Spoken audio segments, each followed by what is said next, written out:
അപ്പോൾ ഇന്നലത്തെ വീഡിയോയിൽ പറഞ്ഞ പോലെ നമ്മൾ ഈ ബൈക്കിന്റെ കാർബറേറ്റർ ക്ലീൻ ചെയ്യാൻ പോവുകയാണ്. മൈലേജ് 42 ഈ ബൈക്കിന് കിട്ടുന്നുള്ളായിരുന്നു. പ്ലഗ് മാറ്റി കഴിഞ്ഞാൽ മൈലേജ് കൂടും എന്നാണ് കരുതിയത്. പക്ഷേ പ്ലഗ് മാറ്റി കഴിഞ്ഞിട്ട് മൈലേജ് കുറയുകയാണ് ചെയ്തത്. അതായത് 42 36 കിട്ടിയത്. എന്നിട്ട് വീണ്ടും പ്ലഗ് അഴിച്ച് നോക്കിയപ്പോഴാണ് ഒരു അവസ്ഥ കണ്ടത്. അതായത് നല്ല രീതിയിൽ ആ പ്ലഗ് മോശമായി പോയി. പ്ലഗ് മാറ്റി 7 കിലോമീറ്റർ ഓടിച്ചപ്പോഴേക്കും അതിൽ കരി പിടിച്ചു. അങ്ങനെ പ്ലഗിൽ കരി പിടിക്കാൻ കാരണം കാർബറേറ്റർ പ്രോപ്പറായിട്ട് വർക്ക് കൊണ്ടാണ്. അപ്പോൾ ഈ മൈലേജ് എന്തായാലും നമുക്ക് കുറഞ്ഞതിന്റെ കാരണം കണ്ടുപിടിക്കണല്ലോ. അപ്പൊ നമുക്ക് ഈ കാർബറേറ്റർ ക്ലീൻ ചെയ്യുക എന്നൊരു ടാസ്ക് ആണ് ഉള്ളത്. നമുക്ക് നേരെ വീഡിയോയിലേക്ക് പോകാം. അപ്പോൾ ഈ കാർബറേറ്റർ ക്ലീൻ ചെയ്യാനായിട്ട് ഇതുപോലത്തെ 2 നീറ്റ് ആയിട്ടുള്ള പാത്രം ആവശ്യമാണ്. പിന്നെ ഒരു 7-8 സ്പാനർ വേണം. നല്ലൊരു സ്ക്രൂ ഡ്രൈവർ വേണം. പിന്നെ 7-8 റിംഗ് സ്പാനർ വേണം. മൈനസിന്റെ ഇതുപോലത്തെ ഒരു ചെറിയ സ്ക്രൂ ഡ്രൈവറും വേണം. അപ്പോൾ ഇത്രയും ടൂൾസ് ഉണ്ടെങ്കിൽ കാർബറേറ്റർ ക്ലീൻ ചെയ്യാം. അപ്പോൾ ഇനി കാർബറേറ്റർ വണ്ടിയിൽ നിന്ന് അഴിച്ചെടുക്കുക എന്നൊരു ടാസ്ക് ആണ്. അതിനായിട്ട് ഈ 2 ബോൾട്ട് റിമൂവ് ചെയ്തെടുക്കുക.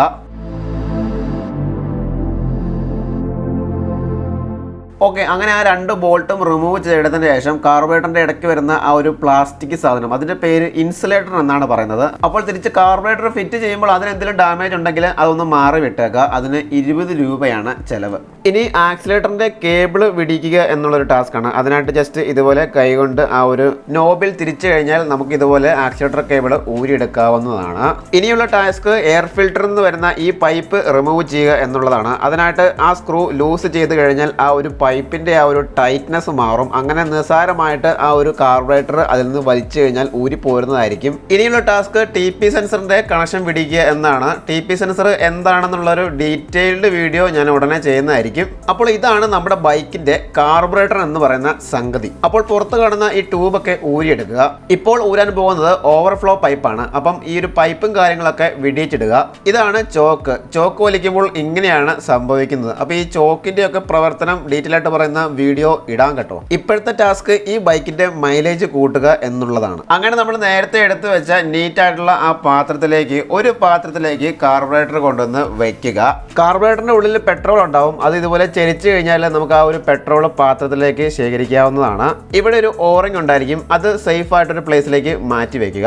കാർബറേറ്റർ ക്ലീൻ ചെയ്യുന്ന സാഹചര്യത്തിൽ കാർബറേറ്ററിന്റെ പുറം ഭാഗമാണ് ആദ്യം ക്ലീൻ ചെയ്യേണ്ടത്. പുറത്തുള്ള ചെളിയും കരടും ഒക്കെ ഇളക്കി കളയുക. എന്നിട്ട് വേണം അകം ക്ലീൻ ചെയ്യാൻ. അല്ലെങ്കിൽ അകം ക്ലീൻ ചെയ്തിട്ട് പുറം ക്ലീൻ ചെയ്യാൻ നിൽക്കുമ്പോൾ ഉള്ള പ്രശ്നം എന്താണെന്ന് ചോദിച്ചു കഴിഞ്ഞാൽ കാർബറേറ്റർ അസംബിൾ ചെയ്യുന്ന സാഹചര്യത്തിൽ വീണ്ടും ഉള്ളിലേക്ക് കരടുകൾ കയറും. അതുകൊണ്ട് കാർബറേറ്ററിന്റെ പുറത്തേക്ക് അല്പം പെട്രോൾ ഒഴിച്ച് കൊടുത്തതിന് ശേഷം ഇതുപോലത്തെ ഒരു ബ്രഷ് ഉപയോഗിച്ച് നല്ലതുപോലെ കരടുള്ള ഭാഗമൊക്കെ നല്ലതുപോലെ ഉരച്ച് എല്ലാ ഭാഗവും നല്ലപോലെ ഒന്ന് ഉരച്ച് ഇതുപോലെ കഴുകിയെടുക്കുക.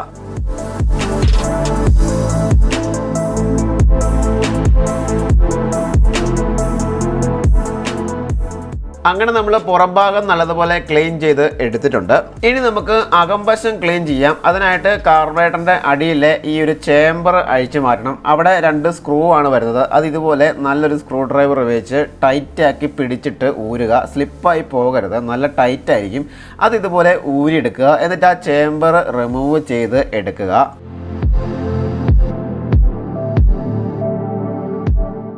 ഓക്കെ, നമ്മളങ്ങനെ ആ ചേംബർ റിമൂവ് ചെയ്തെടുത്തിട്ടുണ്ട്. ആ ചേംബർ അതിനുള്ളിൽ തന്നെ വെക്കുക. ഇപ്പോൾ നിങ്ങൾ ഈ കാണുന്ന ഈ ഒരു സംഗതിയാണ് ഫ്ലോട്ട്. ആ ഫ്ലോട്ട് ഊരെടുക്കുവാനായിട്ട് അതിൻ്റെ അറ്റത്ത് ഒരു ലോക്ക് ഉണ്ടാകും. ഇതുപോലെ ആ ഒരു കമ്പിയാണ്. അത് ഇതുപോലെ വലിച്ചു കഴിഞ്ഞാൽ ആ ഫ്ലോട്ട് നമുക്ക് ഇതുപോലെ ഉയർത്തിയെടുക്കാൻ സാധിക്കും. ഫ്ലോട്ടിൽ ഇതുപോലൊരു നീഡിൽ വാൾവ് ഉണ്ടായിരിക്കും. ഇതാണ് പെട്രോളിൻ്റെ ആ ഒരു ഫ്ലോ കൺട്രോൾ ചെയ്യുന്ന സംഗതി. അത് സേഫ് ആയിട്ടൊരു സ്ഥലത്തേക്ക് മാറ്റി വെക്കുക. നിങ്ങൾക്കിപ്പം ഈ ഒരു കാർബറേറ്ററിൻ്റെ ഉള്ളിലേക്ക് ശ്രദ്ധിച്ച് നോക്കിയാൽ മനസ്സിലാക്കും. ഒരു വെള്ളപ്പൊടി പോലത്തെ ആ ഒരു സംഭവം കണ്ടില്ലേ? ഇത് കാർബറേറ്ററിനുള്ളിൽ പൂപ്പൽ പോലത്തെ എന്തോ ഒരു സംഭവം പറ്റിപ്പിടിച്ചിരിക്കുന്നതാണ്. അപ്പോൾ നമുക്ക് മനസ്സിലാക്കാം കാർബറേറ്ററിന്റെ ഉൾവശം വൃത്തിയുള്ളതല്ല എന്ന്. ഇനി നമുക്ക് മെയിൻ ജെറ്റ് അഴിക്കാം. മെയിൻ ജെറ്റ് അഴിക്കുന്നതിന് മുമ്പായിട്ട് മെയിൻ ജെറ്റിലെ ആ ഒരു സ്ക്രൂ റിമൂവ് ചെയ്യണം. അതുകൊണ്ട് മെയിൻ ജെറ്റ് ഒരു സ്പാനർ ഉപയോഗിച്ച് ഹോൾഡ് ചെയ്ത് പിടിച്ചതിന് ശേഷം സാവധാനത്തിൽ ആ ഒരു സ്ക്രൂ ഊരിയെടുക്കുക. ഇതുപോലെ പതിയെ മെയിൻ ജെറ്റിലെ സ്ക്രൂ ആദ്യമേ റിമൂവ് ചെയ്യുക. എന്നിട്ട് മെയിൻ ജെറ്റ് സ്പാനർ ഉപയോഗിച്ച് റിമൂവ് ചെയ്യുക. അപ്പോൾ മെയിൻ ജെറ്റ് നമ്മൾ ഊരി എടുത്തിരിക്കുകയാണ്. മെയിൻ ജെറ്റ് ഊരി എടുത്തതിന് ശേഷം ആ ഒരു പാത്രത്തിലേക്ക് ഇട്ട് വെക്കുക. ഇനി പൈലറ്റ് ജെറ്റ് ഊരിയെടുക്കുക. അതിനായിട്ട് സ്ക്രൂ ഡ്രൈവർ ഉപയോഗിച്ച് ഇതുപോലെ തിരിച്ചാൽ മതിയാവും. മെയിൻ ജെറ്റിലും പൈലറ്റ് ജെറ്റിലും പെട്രോൾ കടന്നു പോകാനായിട്ട് ചെറിയ സുഷിരങ്ങളുണ്ട്. അത് അടഞ്ഞിരിപ്പുണ്ടോ എന്ന് ചെക്ക് ചെയ്യണം. വീഡിയോയിൽ കാണിക്കാം. ഇനി ഫ്യൂവൽ സ്ക്രൂ റിമൂവ് ചെയ്യുക. ഇതാണ് ഫ്യൂവൽ സ്ക്രൂ, അതായത് നമ്മുടെ കാർബറേറ്റർ ട്യൂൺ ചെയ്യുന്ന സ്ക്രൂ ആണ് ഇത് ഫുള്ളായിട്ട് ഇങ്ങോട്ട് ഊരിയെടുക്കുക. ഈ സ്ക്രൂ ഊരിയെടുക്കുമ്പോൾ ഇതിനുള്ളിൽ നിന്ന് ഒരു സ്പ്രിങ് കിട്ടും. അത് സൂക്ഷിച്ച് ഇതിനകത്ത് തന്നെ ഇട്ട് വെക്കുക.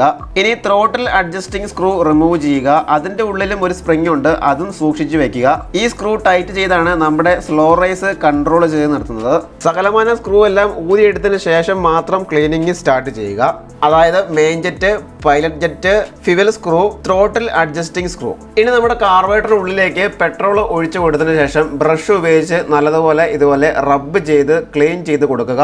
നമ്മൾ നേരത്തെ ഈ ഭാഗത്ത് പൂപ്പൽ കണ്ടായിരുന്നു. അപ്പോൾ ആ പൂപ്പലൊക്കെ നല്ലതുപോലെ പെട്രോൾ ഒഴിച്ച് ബ്രഷ് ഒഴിച്ച് തേച്ച് നല്ലതുപോലെ ഇളക്കി കളഞ്ഞ് പെട്രോൾ ഒഴിച്ച് കഴുകി കളയുക. ഓക്കെ, അങ്ങനെ നമ്മൾ കാർബറേറ്ററിൻ്റെ ആ ഒരു ഉൾവശമൊക്കെ നല്ലതുപോലെ നീറ്റാക്കി എടുത്തിട്ടുണ്ട്. നേരത്തെ പൂപ്പൽ പിടിച്ചിട്ട് സ്ഥലമൊക്കെ നല്ലതുപോലെ ക്ലീൻ ആയിട്ടുണ്ട്. ഇനിയാണ് ആ പാത്രത്തിൻ്റെ ആവശ്യം വരുന്നത്. അതായത് ക്ലീൻ ആക്കിയ സാധനങ്ങൾ ആ പാത്രത്തിൽ സൂക്ഷിക്കുക.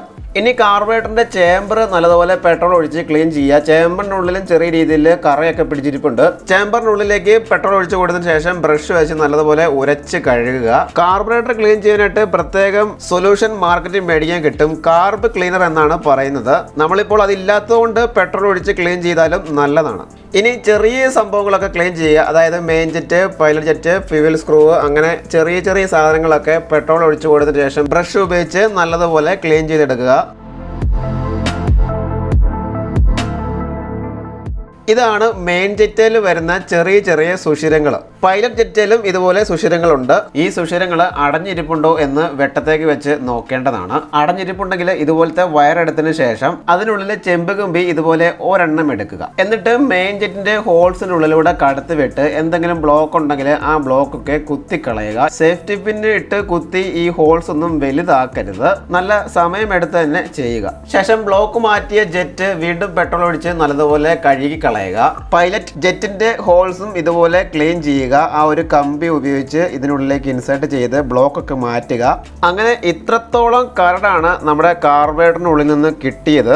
ഈ കാരണം കൊണ്ടായിരിക്കാം മൈലേജ് കുറഞ്ഞത്. അങ്ങനെ നമ്മൾ കാർബറേറ്ററിനുള്ളിലെ സകല സംഗതികളും വേർപ്പെടുത്തി എല്ലാം നീറ്റാക്കി വെച്ചിട്ടുണ്ട്. നീറ്റായ സാധനങ്ങൾ സൂക്ഷിക്കാൻ വേണ്ടിയാണ് ഈ പാത്രം വേണമെന്ന് പറഞ്ഞത്. ഇനി ഇതെല്ലാം അസംബിൾ ചെയ്യുക എന്നൊരു ടാസ്ക് ആണ് നമ്മുടെ മുമ്പിലുള്ളത്. ആദ്യമേ പൈലറ്റ് ജെറ്റ് ഇൻസേർട്ട് ചെയ്യുക. സ്ക്രൂ ഡ്രൈവർ ഉപയോഗിച്ച് ടൈറ്റ് ചെയ്യുമ്പോൾ ഓവറായിട്ട് ടൈറ്റ് ചെയ്യാൻ പാടില്ല. ഈ ജെറ്റിന്റെ മെറ്റീരിയലൊക്കെ ബ്രാസ് ആണ്, അതുകൊണ്ട് പെട്ടെന്ന് ഡാമേജ് ആവാൻ സാധ്യതയുണ്ട്. അതിനുശേഷം മെയിൻ ജെറ്റ് ടൈറ്റ് ചെയ്ത് കൊടുക്കുക. ഹാൻഡ് ടൈറ്റ് ചെയ്തതിന് ശേഷം സ്പാനർ ഉപയോഗിച്ച് ടൈറ്റ് ചെയ്യുക. ഓവറായിട്ട് ടൈറ്റ് ചെയ്യരുത്. എന്നിട്ട് മെയിൻ ജെറ്റിൽ വരുന്ന സ്ക്രൂ ടൈറ്റ് ചെയ്ത് കൊടുക്കുക.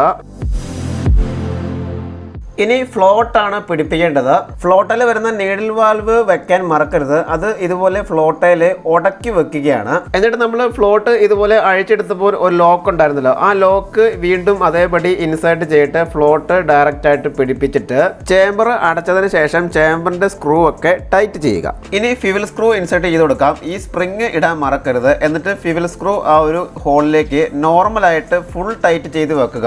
ബൈക്കിലേക്ക് പിടിപ്പിച്ചതിന് ശേഷം നമുക്ക് കാർബറേറ്റർ ടൂൺ ചെയ്യാം. അപ്പോൾ ഫ്യൂവൽ സ്ക്രൂ ഫുൾ ആയിട്ട് ടൈറ്റ് ചെയ്ത് വെക്കുക.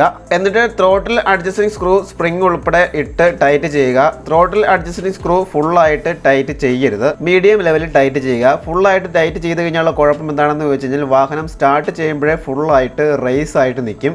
ആ സ്ക്രൂ വാഹനം സ്റ്റാർട്ട് ചെയ്യുന്ന സാഹചര്യത്തിൽ അഡ്ജസ്റ്റ് ചെയ്താൽ മതി. ഇനി ഓവർഫ്ലോ പൈപ്പും ഡ്രെയിൻ പൈപ്പും ഇൻസേർട്ട് ചെയ്ത് കൊടുക്കുക.